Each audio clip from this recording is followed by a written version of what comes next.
Bonjour les amis. La gamme de moteurs Nissan X-Trail de deuxième génération est modeste, mais plutôt réussie. Tous les groupes motopropulseurs sont équipés d'un entraînement par chaîne de distribution durable. Deux moteurs à essence d'une cylindrée de 2,0 et 2,5 litres méritent l'attention, ils sont caractérisés comme fiables, sans prétention et ne nécessitent pas de visite d'entretien, à l'exception de l'entretien de routine. Les mécaniciens ne recommandent pas d'installer des équipements à gaz, car il existe des cas connus de dommages aux catalyseurs et de sièges de soupape grillés, principalement dus à des équipements de qualité douteuse. L'unité la plus puissante résiste mieux au X-Trail et est plutôt lourd, plus d'1,5 tonnes. Le QR25DE a une fiabilité exemplaire. La disposition sophistiquée du MR20DE rend le remplacement des bougies d'allumage difficile. Pour y accéder, vous devez retirer le corps de papillon et le collecteur d'admission. Point important. Lors de l'installation de nouvelles bougies d'allumage, respectez les recommandations techniques pour un couple de serrage de 20 Nm. Dans la pratique, il existe de nombreux cas où les bougies étaient tirées tant qu'il y avait suffisamment de force. Cela conduit à l'apparition de micro-fissures dans le fil. En conséquence, le moteur commence à fonctionner par intermittence et l'antigel pénètre dans les puits de bougies ou directement dans les cylindres. Les propriétaires de version essence constatent souvent une augmentation de la consommation d'huile après 100 000 à 150 000 km. Pour certains, elle atteint 1 litre au 1000 km.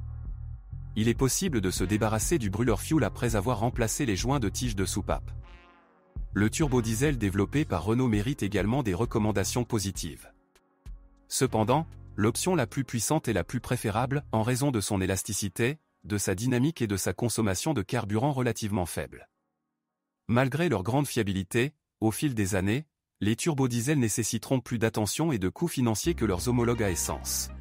Bonjour les amis, vous cherchez une voiture d'occasion, vous devez prêter attention au site web carm.pro. Carm.pro est grand catalogue de voitures, moteurs, boîtes de vitesse. Et le meilleur, c'est que vous pouvez trouver des informations sur les pannes de n'importe quelle pièce. Complètement gratuit. Allez sur le site web carm.pro et découvrez tous les éventuels points faibles des voitures d'occasion.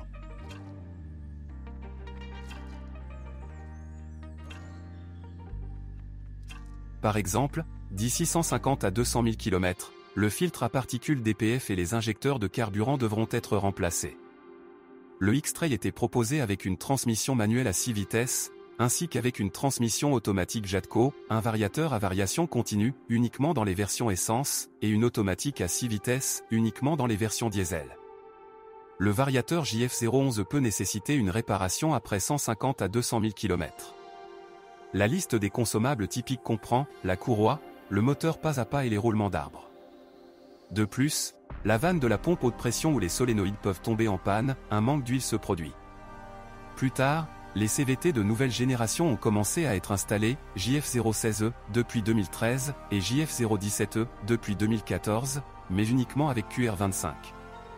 Malgré un certain nombre d'améliorations, les problèmes liés à la pompe n'ont pas disparu. De plus, les joints et les roulements coniques doivent être changés, dans le JF017E, ils sont renforcés. Après réparation professionnelle, le variateur durera plus de 80 à 100 000 km. Heureusement, il existe de nombreux exemples où une CVT a parcouru plus de 250 000 km sans visite d'entretien épuisante. Le principal ennemi du variateur, comme de toute transmission automatique, est l'huile sale. Par conséquent, une mise à jour régulière du fluide de travail, au moins une fois tous les 60 000 km, est vitale. La transmission automatique JF613E est assez endurante avec des vidanges systématiques, tous les 60 000 km. Un style de conduite dynamique contribue à une usure rapide de la garniture de friction de verrouillage du convertisseur de couple, ce qui entraîne une contamination de l'huile. L'huile sale, à son tour, contribue à la défaillance des solénoïdes, du corps de vanne et aux fuites d'huile à travers les joints de la pompe du convertisseur de couple. En fonctionnement doux, la box durera assez longtemps. La transmission manuelle est peut-être la plus fiable. Il n'y a aucun problème connu avec cela. Seul le kit d'embrayage d'usine cède rapidement sous des charges fréquentes, en cas de patinage ou de remorquage. Dans d'autres cas, la durée de vie de l'embrayage dépasse 200 000 km.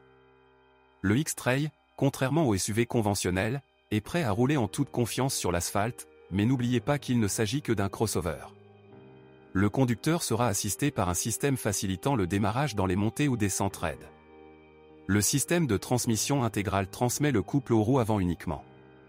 En mode automatique, il transfère jusqu'à 50% de la traction à l'essieu arrière pendant une courte période et lors de l'utilisation du verrou, en permanence.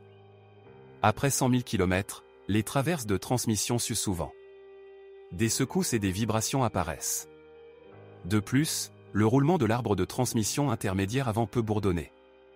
L'essieu avant utilise des jambes de force McPherson et l'essieu arrière utilise une poutre de torsion, pour les véhicules à traction avant, ou une conception multibras, pour les véhicules à traction intégrale. Le service de l'une de ces versions n'est pas trop cher. La suspension avant X-Trail peut nécessiter une attention après 100 à 150 000 km. Les cils en bloc et rotules des bras avant s'usent, ainsi que les roulements de roues. Après 150 à 200 000 km, c'est au tour des blocs silencieux de sous-châssis. Parfois, des dysfonctionnements se produisent dans le fonctionnement de la direction assistée électrique, le plus souvent en cas de forte gelée. La crémaillère de direction peut cogner après 150 à 180 000 km. La carrosserie Nissan n'a aucun problème de corrosion. Parfois, de la rouille se trouve sur le haillon, sur le toit, au niveau des barres de toit, ou sous la garniture de bas de caisse. Si vous prévoyez des excursions en forêt, gardez à l'esprit que la peinture est très délicate et serait facilement. Autre problème et dysfonctionnement. Le compresseur de climatisation peut devoir être remplacé après 150 à 200 000 km. Un peu plus tôt, l'embrayage électromagnétique est livré. Après 140 à 180 000 km, la boucle de l'airbag située dans ce qu'on appelle l'escargot se brise. Après 150 à 200 000 km, le ventilateur du chauffage commence à faire du bruit. Au fil du temps, l'amplificateur situé à la base de l'antenne s'oxyde, entraînant une détérioration de la réception des stations radio. Et le capteur de niveau de carburant sous-estime parfois considérablement les relevés, il faut plier les contacts des potentiomètres. Parfois, les poignées extérieures des portes cessent de fonctionner ou le câble se détache. Si vous connaissez d'autres dysfonctionnements de modèle, assurez-vous d'en parler.